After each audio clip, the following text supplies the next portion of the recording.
आज हम अर्थालंकारों की चर्चा करेंगे। अर्थालंकारों में सबसे पहला अर्थालंकार है स्वभावोक्ति। उसका लक्षण है स्वभावोक्ति रसौ चारु यथावद वस्तु वर्णनम, अर्थात अतिशय चमत्कार के साथ वस्तुओं का स्वाभाविक वर्णन ही स्वभावोक्ति अलंकार कहलाता है। स्वभाव प्लस उक्ति बराबर स्वभावोक्ति। जहाँ पर कवि जो वस्तु जैसी है उस वस्तु का वैसा ही सरस और सुंदर जब वर्णन स्वभावोक्ति अलंकार कहलाता है। अपनी कवित्व शक्ति के द्वारा प्रस्तुत वस्तु का सरस, आकर्षक और सुंदर वर्णन ही स्वभावोक्ति है। उदाहरण है अभिज्ञान शाकुंतलम का बहुत सुंदर उदाहरण है। ग्रीवा भंगाभिरामम मुहुरनुपतति स्यंदने बद्ध दृष्टि पश्चार्धेन प्रविष्ट शरपतन भयाद भूयसा पूर्वकायम दर्भैरधावलीढै श्रम विव्रत मुखभ्रंशिभिः किरणवर्त्मा पश्योदगप्लुतत्वात् वीयति बहुतरम स्तोकमुर्वा प्रयाति। यहाँ पर राजा दुष्यंत के धनुष के बाण के लगने के भय से एक हिरण भागा जा रहा है, तो उस हिरण की स्वाभाविक चेष्टाओं का सरस और बहुत सुंदर वर्णन किया गया है। कैसा हिरण है उसका वर्णन किया है महाकवि कालिदास ने। ग्रीवा भंगा विरामम मुहुर अनुपतति सिंदने बद्ध दृष्टि। बार बार अपनी गर्दन को मुड़ा करके कि रथ और मेरे बीच में दूरी कितनी है उसको बार बार रथ की ओर देख रहा है, तो गर्दन मुड़ा करके बार बार उसकी दृष्टि है वो उस पीछे आने वाले रथ के ऊपर जा रही है। पश्चार्धेन प्रविष्ट शरपतन भयात भूयसा पूर्वकायम। बाण लगने के डर से ऐसा लग रहा है मानो उसने अपने शरीर के पीछे के आधे भाग को आगे में प्रविष्ट करा दिया है, अर्थात अपने आकार को बहुत सिकुड़ लिया है।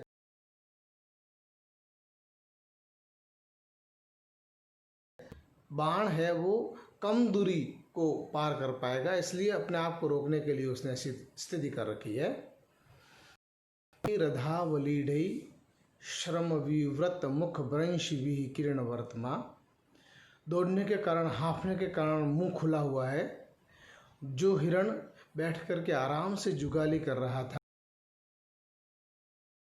आवाज से दौड़ करके भाग रहा है, तो आधे चबाए हुए जो मुख में ग्रास हैं, जो घास के तिनकों के टुकड़े हैं, वो दौड़ने से गिर रहे हैं ज़मीन के ऊपर, तो उससे उसका मार्ग व्याप्त हो रहा है।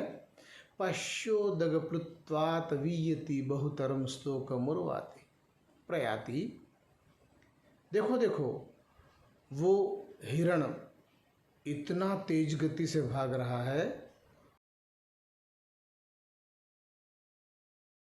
माँ ज़्यादा आकाश में शून्य में ज़्यादा और पृथ्वी पर कम चल रहा हो।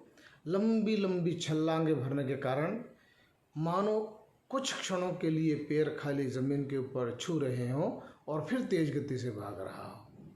तो ऐसे तेज गति से भागता हुआ वह हिरण दिखाई दे रहा है। इसमें मृग की स्वाभाविक चेष्टाओं का बहुत सुंदर और आकर्षक वर्णन कवि ने किया है। बार बार गर्दन मुड़ाकर रथ की ओर देखना, बाण लगने के डर से शरीर को संकुचित करना, खुले हुए मुख से ग्रास और निवाले जमीन पर गिरना और भय के कारण अपनी जीवन रक्षा हेतु बहुत तेज गति से भागते हुए उस मृग की स्वाभाविक चेष्टाओं का वर्णन होने के कारण यहाँ पर स्वभावोक्ति अलंकार प्रयुक्त हुआ है। अर्थालंकार है उपमा अलंकार। शेष सभी अर्थालंकारों को समझने के लिए उपमा अलंकार की जानकारी बहुत आवश्यक है। उपमा अलंकार में जो उपमेय और उपमान है उनके आगे के अर्थालंकारों को समझा जा सकता है। इसलिए अर्थालंकारों के समझने की दृष्टि से उपमा अलंकार बहुत महत्वपूर्ण है।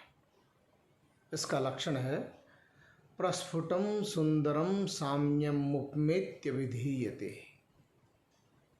अर्थात उपमेय और उपमान के स्पष्ट एवं सुंदर समानता को उपमा अलंकार कहा जाता है।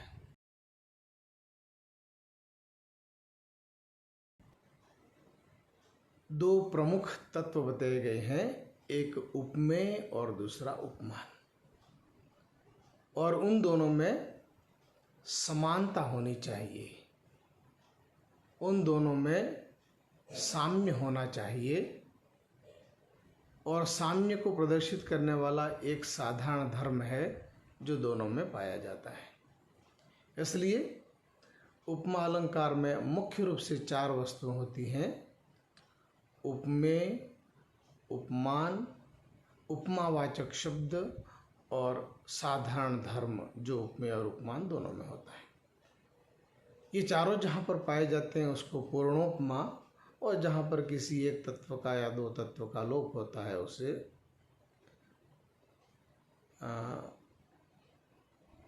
लुप्तोपमा कहा जाता है।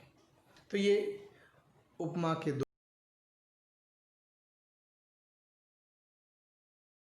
की स्पष्ट और सुंदर समानता उपमा अलंकार कहलाता है। उपमेय और उपमान क्या है, इसको बहुत समझना आवश्यक है, क्योंकि उन दोनों में परस्पर समानता है और उनका साम्य ही उपमा अलंकार के रूप में जाना जाता है। उपमेय और उपमान को और अनेक नामों से भी जाना जाता है। प्रस्तुत और अप्रस्तुत कहते हैं, लौकिक और अलौकिक क्या कहा जाता है, इनको उपमेय और उपमान कहा ही जाता है। इसके अतिरिक्त इनके और अलग अलग नामों से इसे जाना जाता है। अलग अलग अलंकारों के लक्षण में उन्हें भिन्न भिन्न नामों से पुकारा गया है। उपमेय और उपमान, इन दोनों पदार्थों की जहाँ पर, दोनों तत्वों की जहाँ पर समानता और सुंदरता होती है वहाँ उपमेय अलंकार होता है। उपमेय किसे कहा जाता है और उपमान कहा जाता है किसे, इन दोनों को समझना आवश्यक है। उपमेय अर्थात जिसकी तुलना की जाती है। उपमेय हमेशा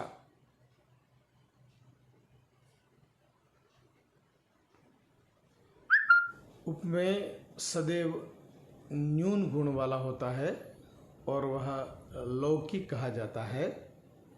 जैसे मुख कमलम इव मनोज्ञम, मुख कमल के समान सुंदर है।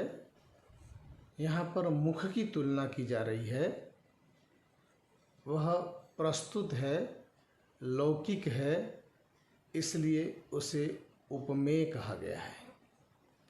दूसरा उपमान कहलाता है।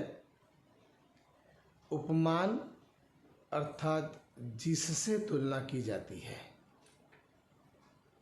उक्त उदाहरण में मुख की तुलना कमल से की जा रही है, या मुख की तुलना, मुख कमलम इव मनोज्ञम, यहाँ पर मुख की तुलना कमल से की जा रही है, अतः कमल उपमान है। इसे अलौकिक और अप्रस्तुत भी कहा जाता है, और यह प्रायः उपमेय से अधिक गुण वाला होता है, अधिक श्रेष्ठ गुण धर्म से युक्त होता है, इसलिए इसे उपमान के रूप में जाना जाता है। तो ये दोनों उपमेय और उपमान क्या हैं, इनको जानना आवश्यक है। इसके उपमा अलंकार के आधार पर ही आगे के हो, चाहे रूपक हो, चाहे व्यतिरेक हो, चाहे दीपक हो, कोई भी अलंकार हो आगे के, उनको समझने में बहुत आसानी रहेगी। इसलिए उपमा अलंकार बाकी सभी अर्थालंकारों का आधारभूत है, इसे अच्छी तरह से जानना आवश्यक है। उपमेय, उपमान, उपमावाचक शब्द और साधारण धर्म, ये चारों चीज़ें ही जिसमें होती हैं वह उपमा अलंकार कहलाता है। इसके 3 प्रमुख भेद हैं, एक क्रियागत, एक गुणगत, एक उभयगत। क्रियागत जिसमें क्रिया की समानता होती है, गुणगत अर्थात जिसमें गुणों की समानता होती है, और उभयगत में दोनों ही चीज़ें होती है जिसमें क्रिया और गुण दोनों की समानता होती है। पहला उदाहरण है, क्षणात् प्रबोधम आयाति लंघयते तमसा पुनः निर्वातस्य प्रदीपस्य शीखेव जरतो मति। यहाँ पर क्रिया की समानता बताई गई है, एक बूझता हुआ दीपक है और एक वृद्ध पुरुष की बुद्धि है। इन दोनों में समानता बताई गई है क्रिया की। क्षणात् प्रबोधम आयाति लंघयते तमसा पुनः, क्षण भर में जो प्रज्वलित हो जाता है और दूसरे क्षण ही जो लंघयते माने शांत हो जाता है, छोटा हो जाता है, वह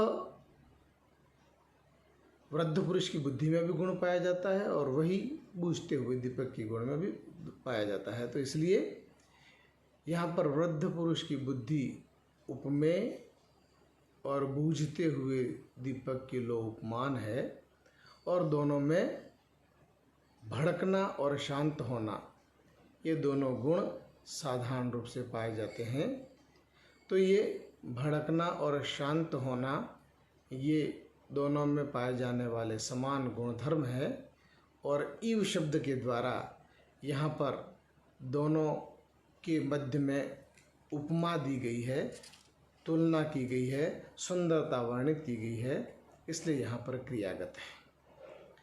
दूसरा उदाहरण है गुणगत का, हरस्तु किंचित परिलुप्त धैर्यश्चंद्रोदयारंभ इवांबुराशि उमा मुखे बिंब फलाधरोष्टे व्यापारयामास विलोचनानि। उक्त उदाहरण में गुणों की समानता की गई है, वर्णित की गई है, इसलिए यह गुणगत उपमा के रूप में वर्णित किया गया है। यहाँ पर चंद्रोदय के आरंभ में समुद्र का अधीर होना और भगवान शिव का पार्वती के बिंबाधरोष्ट को देख करके अधीर होना, इन दोनों में गुणों में समानता बताई गई है। अधीरता नामक गुण जो है वो समुद्र में और शिव में दोनों में पाया जा रहा है। ऐसे गुणों की समानता के आधार पर यहाँ पर गुणगत उपमा अलंकार प्रयुक्त हुआ है। और तीसरा उदाहरण है उभयगत, स्नपयति हृदयेशम स्नेह निस्यन्दिनीते धवल बहल मुग्धा दुग्ध कुल्यैव दृष्टि। इव या उपमावाचक शब्द है, यहाँ पर गुणों की समानता बताई गई है। दुग्ध कुल्या इव, स्नेह निस्यन्दिनी, दूध की नहर के समान स्नेह को प्रवाहित करने वाली ये क्रियाएं हैं। और धवल और अति मनोहर, ये दोनों हैं वह गुणगत समानता है। ऐसी दृष्टि है, ऐसे हृदयेश को स्नान करा रही है। यहाँ पर स्नान कराना है ये क्रियागत, और स्नेह निस्यन्दिनी है यह गुणगत। इन दोनों की समानता वर्णित की गई है, इसलिए यहाँ पर उभयगत उपमा अलंकार प्रयुक्त हुआ है।